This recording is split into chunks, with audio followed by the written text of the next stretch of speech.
Right. You are in the right place at the right time because we are backstage right now getting ready for River West Radio. You can always tune in riverwestradio.com.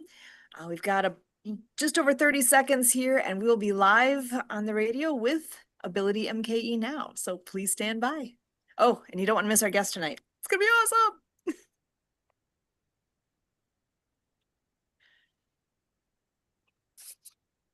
20 seconds.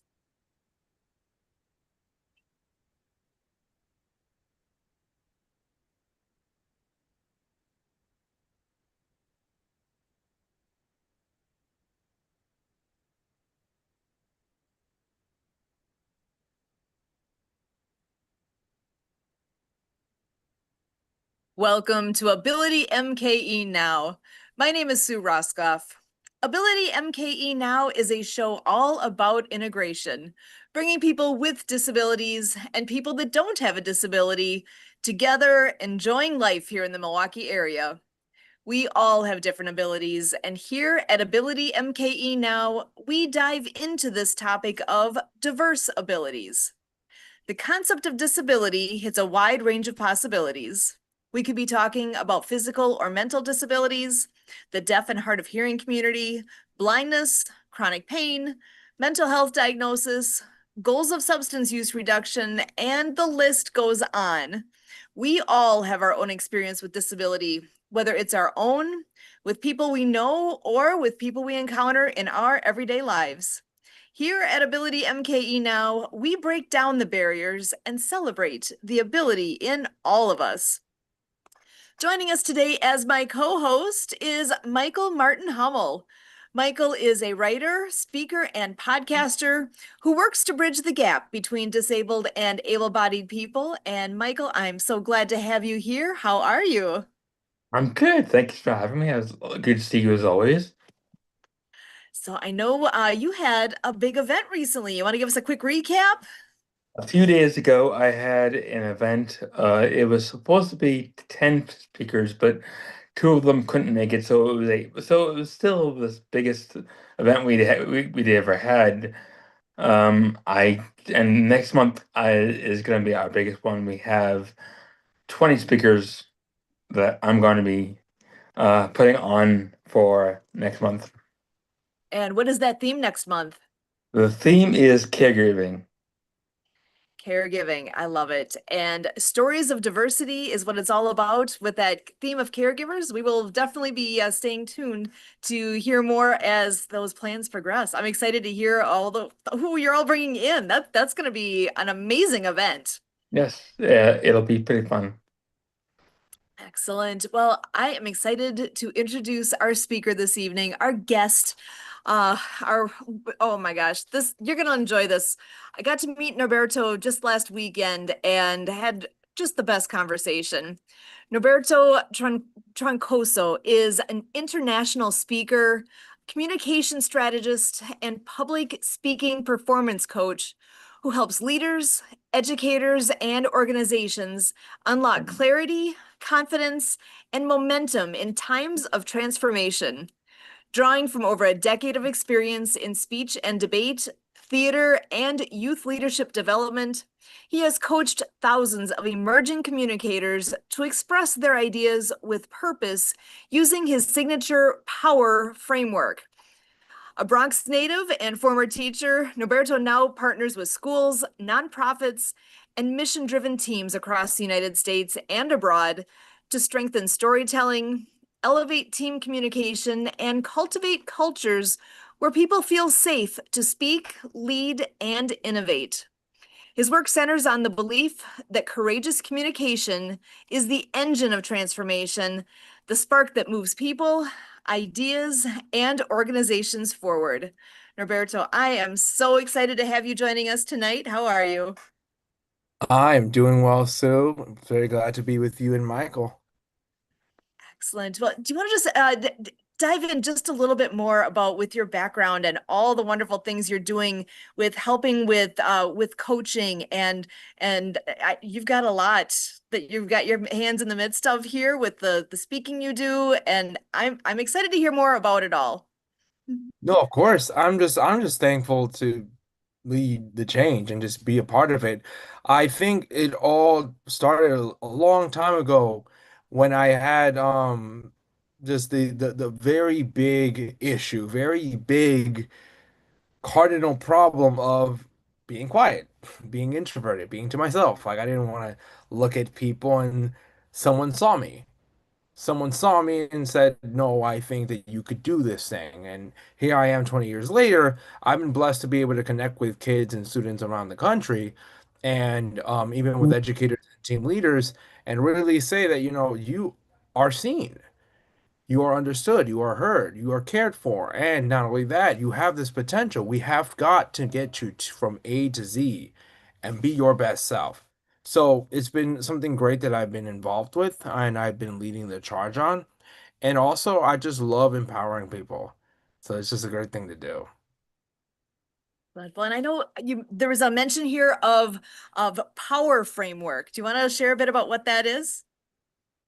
Yes, ma'am. I have a lot of kids, well, a lot of students that have definitely felt like a lot of this like curriculum stuff scares them because it's like we have like the names and the posters and I'm like I like to think keep things simple. So the power framework is just how you show up when you speak, when you perform. And performance is how do you connect with people? I have a theater background. I've been on Broadway. Like I have that, but I know not everybody does. So I'm not expecting everybody to just hit a stage and go. Like, no, I need you to be able to just be your best self when you can. So power stands for presence, ownership, wavelength, energy, resonance. Power literally comes down to being presence. How do you show up? Are you showing up as your best self? Some people are just like disheveled. Maybe they're just like, they rolled out of bed. That's the energy they have for the whole day. Like maybe that's what it is. So you have to be very intentional about how you show up. And ownership is owning the way that you show up. So this is how you present yourself. Owning the fact now that you didn't get enough sleep.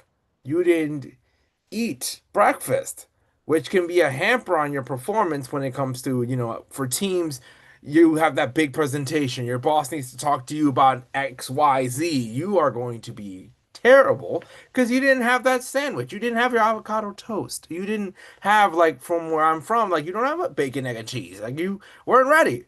And then we have to talk about, okay, how do you own this? How do you own who you are in that? I'm feeling XYZ. I'm feeling sad, mad, glad, all of the things, but I'm still going to do my best. Wavelength taps into who you are and who your audience is. Your audience can be a bunch of people, your audience can be one person. But it's like, okay, if the person is sad, if they're frustrated, maybe you shouldn't be coming in with like balloons to like just be like, look at me. Like you can't do that if they're going through something and you because you're just disregarding the person. If they have an issue, if they have a disability, if they have a struggle. I once had someone that literally because I'm disabled in the sense I can't run. Like my body's a certain way. So literally what happens is someone literally was like seeing the train leave the station and was telling me, run for it, knowing that I can't run just left me on the platform. And I'm like, that's insane. So wavelength is tapping in with your audience. Are you guys on the same wavelength? Energy is what's the energy you're going to bring? Because maybe if they're sad, you're going to uplift them. You're going to make them feel good. You're going to empower them. Maybe they don't have the spirit, the faith, the energy, the care. Like they don't have that on their own. You got to help them. And then the last thing is resonance. And that's important for me because the R is how do you leave people? When we've had our interaction, our conversation, how do you leave people? Are they better than when you met them? Because the thing about it, Sue, is we change people for good. And the thing about it is, we don't understand that's not always positive. For good is both positive, but it also means permanent. So if it's like for good forever and for good Hmm. for positive, like you choose how that interaction lands. Like how do you get from P to R and at the end, how did you leave that person, that audience? Are they happy they met you? And then you got to self-audit and emotional intelligence your way back and be like, okay, which one of these letters did I really mess up? Because it's an integral thing of us as humans. We got to get good at this stuff because it's who we are. Wow, so many pieces of that I'm just absolutely loving. Because you're right. I've never thought about it the way you said that. When you leave somebody for good, how are you walking away? How did you? I've heard the concept of, people might not remember what you said, but they'll remember how you made them feel. How are you leaving them in an actual good place, or are they glad you left? Where, how did that communication actually go? That's huge. So, and I know you had made the comment about being kind of an introvert back when you were a kid. I can absolutely relate with that. It's like if you would have told me I'd be doing this someday in the future, I would have laughed. Like, You get what?" But I love the connections. It's actually the connecting with people on here and being able to share all the wonderful things that people do that I love doing. This is fun to be able to share people with other people that I may not even know, but I love that I can bring you here and do that. And I never imagined that that would be a thing, And so that you are in a position to be able to help people to do that growth piece, to get them from the, oh my gosh, I don't know if I can do that, to get to a place where they're comfortable and can be relatable that way. It's scary. It Uh-huh. definitely is scary, which is why people do not like that. My whole thing is you got to do it scared. You have to do it scared because Nike's like, just do it. My thing is, you got to do it scared because the people always assume they're just going to always have the power. And if we're talking about you have hindrance, you have disability, you have struggle, you have these things getting in your way, mental, physical, whatever, that's not going to sidestep the fact you have to get it done. So it's like, okay, what does that look like? Like, I'd love to get to a point where it's just like, oh, I don't feel like it today, but like bills. I don't feel like it today, but like I need to eat and like feed my son, or like I need to like make sure my family's okay. I need to make sure I can like respond to these people. Like I can't just be like, oh, no, or I can't do it because I'm so terrified. I had a conversation with a middle school team last month about this specifically. They're like, doesn't this seem a little bit like wishful thinking? Like it doesn't seem like it's practical. I'm like, it's practical because you didn't do it. Like doing things scared is not what you're gonna have to just go. Humans like humans don't humans have a problem with the fact that we have a fear of the unknown. So because Oh if we yeah. don't know the end result, we just assume I should stay away from there. No, you have to dive to the thing. And the thing about it is, my history is I died a couple of years ago.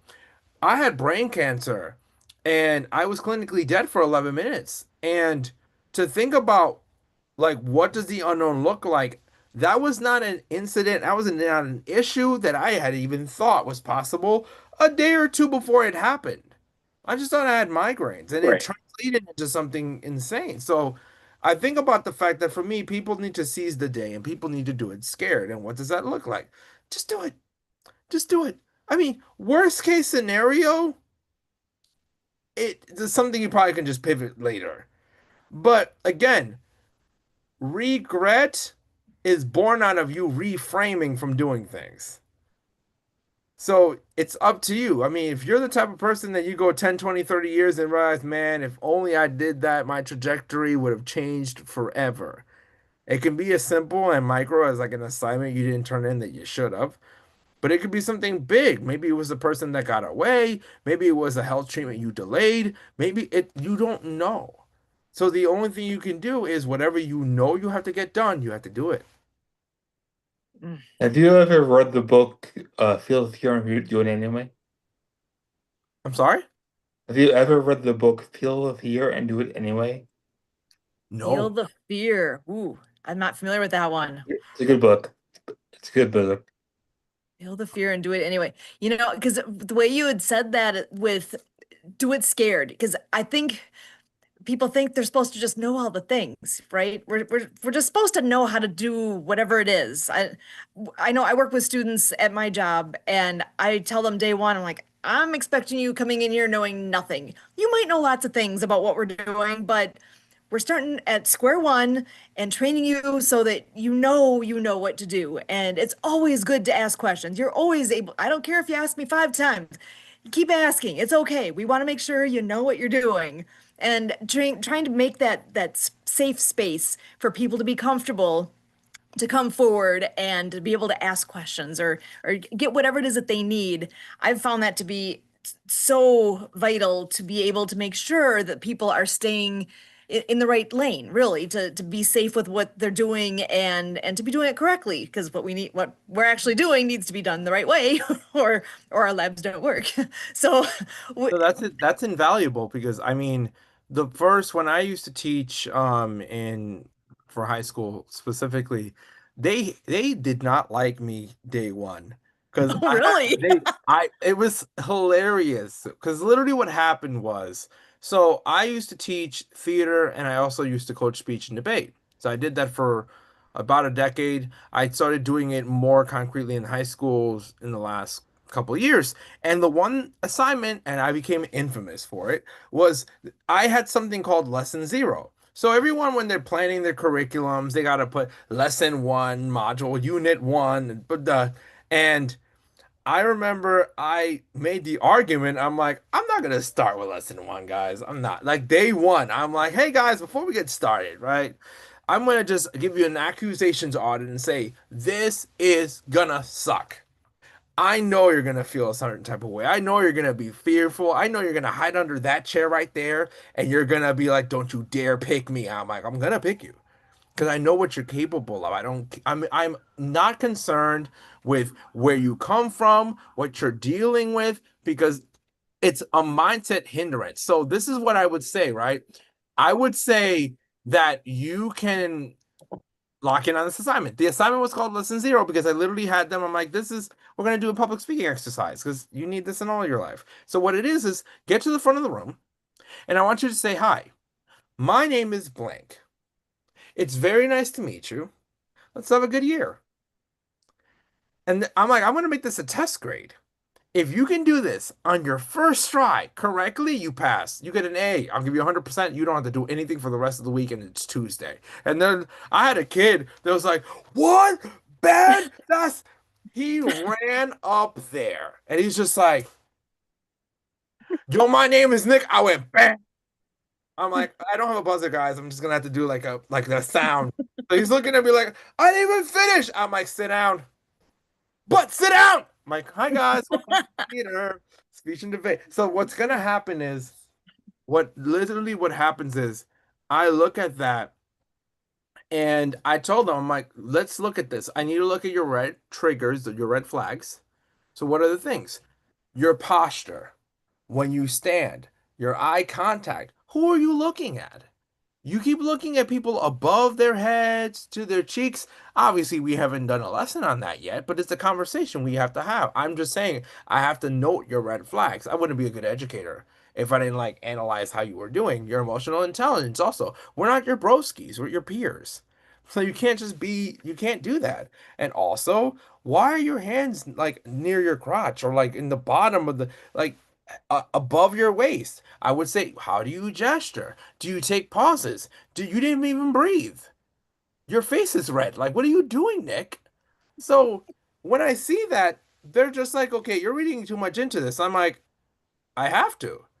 Because the thing about it is, you already read into yourself when you're in meetings with stakeholders, in meetings with college admissions counselors, when you're in meetings with your boss or the person you're interviewing for, you check if your breath is okay, you checked if you put on cologne, you wonder if they like you. So you're scanning for their head or their faces, and if you don't know the right things, you're going to fumble. So that's some stuff that I would teach. I mean, I don't know if I need to be doing that all the time with high schoolers, but it's something I'm like, you guys need to understand that. It's not that they don't like you. It's that they didn't have their breakfast this morning. So they're upset. So we got to fix that first. Excellent. Oh my gosh, I love it. So many good nuggets in here, and I absolutely am relating to all of these pieces. I I do generally have one don't other. eat breakfast. Oh, go. I never eat breakfast. Oh That's no, good. Well then, Michael, we're calling you out. You what's got to your do that. what's your wait, no, but I would even say what's your substitute? Coffee. I'm not wrong. He's not wrong. That's a good substitute. But There you go. I would say also you have to know your body, you have to know your chemistry. I would Hmm. always say that, people talk about the fact that like energy is never created nor destroyed. So it's always there. Like if you don't have it because you didn't eat, that's because you got your energy somewhere if you're okay or you're at baseline. So if it's coffee, I've definitely chugged a coffee or two. It has the sustenance needed. I just know that by 10:45 a.m. I'm gonna eat some actual food. Sure. It's Yeah. Good point. Excellent. Well, I do have another friend joining us. I want to bring her into this conversation. I'm betting she's got some questions as well. Marianne of Waikiki is here, and I know she always has amazing things happening. Marianne, how are you? Good. Hola, buenas noches. And shift is happening around the world. So I'm the author and Apple game developer of the Acts of Kindness series featuring 200 folk Manus puppets. The books are written for animation movies with sign language characters and a soundtrack by Lucy and the Perfect Wave. I'm the creative director on the World of Ability podcast with your husband, Kurt Roskoff, and you. And we invite many people to join us every Saturday from uh, 1 to 3 Central, correct? Is that what it is? Correct. Yes. Awesome. Awesome. So I just want to share that all classroom teachers in the United States of America can receive copies of the books from donorschoose.org. That's donorschoose.org. I had a special education teacher request 50 books in Hawaii, and she was funded in 2 weeks. And we went out and did a presentation in front of the class and passed around the puppets and taught the ABC ASL finger spelling alphabet. So now the world can do that on YouTube Kids. It's called the Acts of Kindness series. And you can meet our characters, such as our leading lady, Chelsea the Courageous Sign Language Chicken, for Harry the Hard of Hearing Rabbit, and Eve the Finger Spelling Bumblebee. They all come to be of service to learn basic sign language skills, bullied by a bullfrog named Rippet and Felicia, a female French bulldog. And that book is called Rabbit Acts of Kindness, No Bully. And we also have Dr. Fingers, the finger spelling hermit crab, in our book Underwater Acts of Kindness. Uh, Teaches and rehabilitates Noah, the hard of hearing whale, after he is in a boating accident and loses his hearing. And he is introduced to the general of the New Earth Army, who recruits him to tackle the Great Pacific Garbage Patch between Hawaii and California. And so these are our leading characters.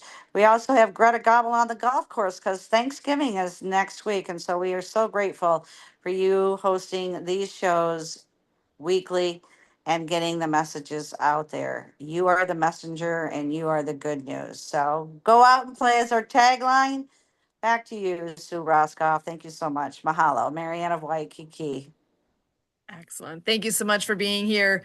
Norberto, I do have a question I wanted to ask you because I know you've gotten to work with lots of different students, different people along the way, and I know you have shared some stories already. But I always love stories. Do you have some other connection stories that you could share with us?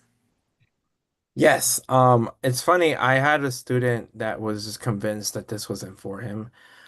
He was going to switch. So in the school network I used to work for, they had three different types of artistics. So they had theater, they had band, and they had visual arts. And he was someone that was very he was autistic, but he also had an IEP as well. So he thought that he couldn't, do X, Y, and Z. He also thought that I wasn't going to really have patience for him, and I'm like, my son's autistic. Like I perfectly fine. Like so I'm like, Julio, we're gonna take all the time that we need. He's like, but your contract's done at 3, 4 p.m. I'm like, I don't care. I'll order Uber Eats. We'll figure this out. I mean, probably be in like the principal's office. He'll just be like, yeah, take it. Like we can do whatever we want because you need this concept. And one thing that he taught me is definitely how, how different students can learn. Everyone is capable of learning in their own way, no matter what. But if you try to, again, we see the picture all the time on social media. If you judge a fish by its ability to climb a tree, it's gonna think it's stupid all its life because it failed that exam. But it wasn't his exam to take in the first place. So we worked on a couple of things with him and with this other kid. His name was Anthony. He was somebody that came from like the Caribbean, didn't understand or speak English, so we had to like coach him on like the base ways to like say certain things in English while also doing like visual projects. I don't do written assignments. I never did. I literally am like audio because AI kids will just use ChatGPT and turn that in and think it was I'm like no. So like I do audio. So I'm like you have to submit audio recordings of your pulse check. What did you eat for breakfast? How did you move? Did you like this? Did you understand this concept from class this week? And then what happens is I literally send them back an audio that explains, okay, this is good. I give them a glow, a grow, and then what to do. So a glow, how did it go with everything that was good about it? A grow, what can we work on? And then a what to do. This specific thing I need you to focus on in the next couple of days, and then I'm going to test you on it on Monday if it's like let's say Thursday. So he went from like not turning in anything to like he just started turning in more assignments like a couple of months in, and I'm like, okay, I'm not mad. That's my job, but I just find it great that literally like when it was like, okay, group presentations, who wants to go? Then he just sheepishly in the back raises his hand. Can I go first? And I'm like, It's awesome. Julio, yeah, go first. I'll even sweeten the deal. If you can go this entire performance, whatever the like this observation without stuttering, I will literally on my break go and get you a cookie because I know you like chocolate chip cookies because you say it multiple times during class. So I'm like, I got you. I got you. I've never been so proud of this boy. He was just phenomenal. And the best part about it was he didn't do the assignment exactly how I pictured he would do it. He didn't do the assignment the way that it was written. He did it the way that he knew how to do it. And I would say you did a pretty good job. Because at the end of the day, we have to be very malleable to this type of stuff. So even with teams, if you have a certain thing, like people have triggers. Like Mhm. when I say red flags, it's not because it's something that is a problem. It's something we have to observe. So if we're talking red flags, maybe your red flag is you can't be around loud sounds. You can't. So like we have to find a different place for you to learn. Like so it's really just that type of thing with Julio. I had another girl, her thing is she was very much in sports. She thought that I was the dumbest person on the planet. Like she didn't Oh, want anything to do with arts. Her grades suffered. And I was like, Aunt, I'm like, how about this, right? Like, you're good at soccer, right? I want you to take this ball. I'm gonna bring a ball from like the gym. I want you to kick it. And if you can kick it in this goal, first thing, you won't have to do homework today. Really? Yeah. Yeah. She did it. She kicked it in. I'm like, okay, I want you to now act like you're celebrating, like you just won, like the football thing in Spain, like you just went berserk. So she's there, like celebrating it, and I'm like, okay, now I'd love to do an interview. So I called one of the other kids, and me and him, this is all happening in class. So I'm like, okay, now we get to talk. This is the interview. I have some questions. I'm here with my like co-presenter, this person, and we're like just doing the conversation. And she's there talking about, yeah, I showed that ball. I knew what I was doing. I'm like, and scene. Thank you. So I would say I'd grade that at, I'd say I'd give that like an 87. Okay. She's like, what? And I'm like, you did the assignment. You did that very well. Like, nah, but like that was fun. That's the difference. I'm like, it was fun because you looked at it differently. So when we talk about perspective shifts, when we talk about how your morning starts, if you already decide this sucks, I mean, you're right. If you think it's going to be a good day, I mean, you're right. It really just boils down to how you look at it. Yeah, it's how you interpret it. and Yes, I sir. absolutely love this. Norberto, thank you so, so much for being here with us tonight. Again, this is Norberto Troncoso joining us. We are here every week with Ability MKE Now, and as always,